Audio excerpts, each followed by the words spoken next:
சார்பாக நம்ம மார்ச் மாதம் ஒரு மகளிர் மாநாடு வச்சுருந்தோம். அப்போ தான் நமக்கு முத்து அண்ணன் வந்திருந்தாங்க. நம்மளோட கஷ்டங்கள்லாம் எடுத்து சொல்லதை பார்த்துட்டு நம்ம தவழும் மாற்றுத்திறனாளி அமைப்புக்காக நான் ஏதாவது கண்டிப்பாக செய்யணும் அப்படின்னு சொல்லியிருந்தாங்க. அதை முத்தண்ணன் கூட சேர்ந்து இணைந்து நம்ம லாயர் சார் முத்துக்குமார் சாரும் சொல்லிகிட்டே இருந்தாங்க.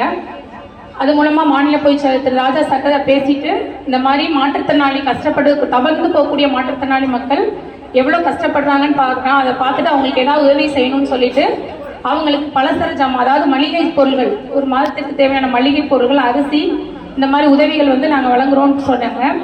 அது சரி, நிறைய பேர் மேடையில் பேசுவாங்க, ஆனால் பேசிட்டு சில பேர் போயிடுவாங்க.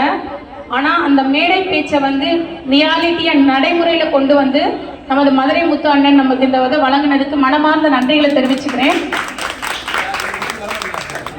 அது மட்டும் இல்லாமல் நம்ம மக்களுடைய இந்த மாதிரி நிறைய பேர் எல்லாரையும் பார்ப்பாங்க, ஆனால் நம்ம நேரடியாக போய் அவங்கள பார்க்க முடியாது.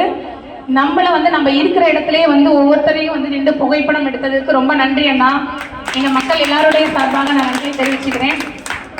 இந்த ஒரு அருமையான தருணத்தை சொல்றதுக்கு வாய்ப்பே இல்லை. எங்களுக்கு இந்த உதவிகள் நீங்கள் அன்னை முத்துக்குமார் அன்னை சொன்ன மாதிரி நாங்கள் நார்மலான பொருள்கள் தான் வாங்கி யூஸ் பண்ண முடியும். தரமான அவர் சொன்ன மாதிரி மிளகு தரமான மிளகா இருக்கும் அப்படின்னு சொன்னாரு. அதெல்லாம் எங்கள் மக்கள் நிறைய வாங்கியிருப்போம், நாங்கள் நார்மல் தான் வாங்க முடியும். இந்த மாதிரி ஒரு தரமான பொருள்களை கொடுத்து உதவி எடுக்க உங்களுக்கு மனமார்ந்த நன்றிகளை தெரிவிச்சுக்கிறேன். நன்றி அண்ணா, நன்றி.